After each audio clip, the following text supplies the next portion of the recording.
Introduction to bubble sort. Bubble sort is a simple way to organize a list of items, such as numbers or words, into the correct order. While it's not the fastest method, its easy to understand steps make it a popular example for learning about how sorting algorithms work in programming. How bubble sort works. Bubble sort compares pairs of adjacent items in a list. If they are out of order, it swaps them. This process repeats over the entire list, moving larger elements towards the end, like bubbles rising to the surface, until everything is sorted. Step-by-step bubble sort example.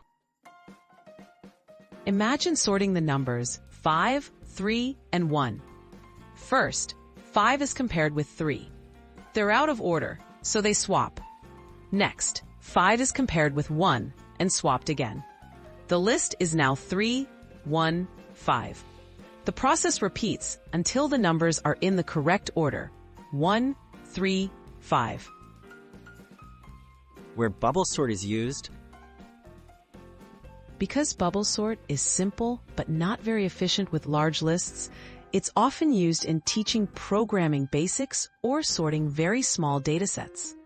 It's rarely used in real-world software when speed is important, but it's great for understanding core sorting concepts. Key takeaways and limitations. Bubble sort is easy to grasp and code but can be slow for large collections. Learning bubble sort provides a strong foundation for understanding more advanced sorting algorithms. While not suited for performance-heavy tasks, it remains a classic example in computer science education.